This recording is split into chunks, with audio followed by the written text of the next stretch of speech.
एक बार की बात है, एक अनोखे गांव में टिम्मी नाम का एक छोटा बच्चा और उसकी बड़ी बहन लिली रहते थे।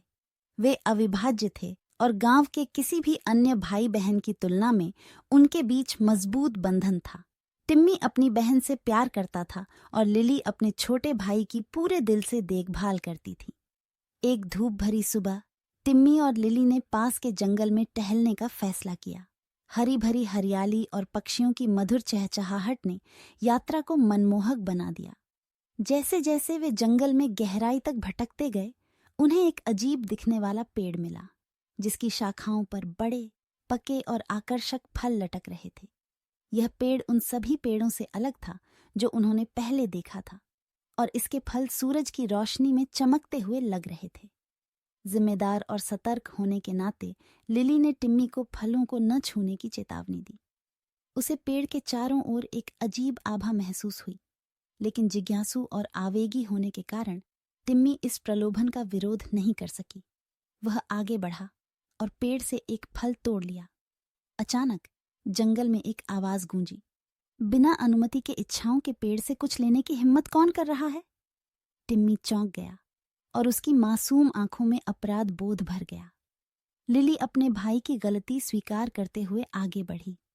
उसने माफी मांगी और बताया कि टिम्मी का इरादा कोई नुकसान पहुंचाने का नहीं था। वह बस एक छोटा बच्चा था जो अपने कार्यों के परिणामों को पूरी तरह से नहीं समझता था।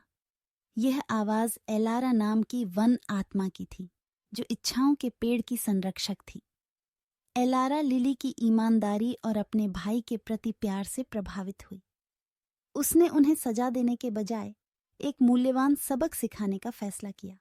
एलारा ने खुलासा किया कि इच्छाओं के पेड़ के फलों में जादुई शक्तियां होती हैं और वे उस व्यक्ति की हार्दिक इच्छा पूरी कर सकते हैं जो इसका सबसे अधिक हकदार है। हालांकि इच्छा पूरी करने के लिए शुद्ध इरादे और निस्वार्थ हृदय का होना आवश्यक था। लिली झिझक रही थी, लेकिन उसने अपने छोटे भाई के बारे में सोचा और महसूस किया कि कुछ ऐसा है जो वह वास्तव में चाहती थी। वह चाहती थी कि उसका भाई बड़ा होकर बुद्धिमान, दयालु और दयालु हो। टिम्मी की आंखें कृतज्ञता से चमक उठीं और उसने अपनी बहन को कसकर गले लगा लिया। उसके प्यार की गर्माहट और उसकी निस्वार्थ इच्छा को महसूस किया। एलारा मुस्कुराई और अपने जादू से टिम्मी को आशीर्वाद दिया और वादा किया कि वह बड़ा होकर वैसा ही बनेगा जैसा लिली ने चाहा था। उस दिन से टिम्मी के कार्य उस प्रेम और करुणा से निर्देशित होने लगे जो उसने अपनी बहन से सीखा था। जैसे ही वे हाथ में हाथ डाले जंगल से बाहर निकले, उन्होंने देखा कि पेड़ पर लगे फल गायब हो गए थे। इसके बजाय यह अब सुंदर उज्ज्वल फूलों से ढका हुआ था, जो भाई बहनों के दिलों की पवित्रता और प्रेम का प्रतीक था।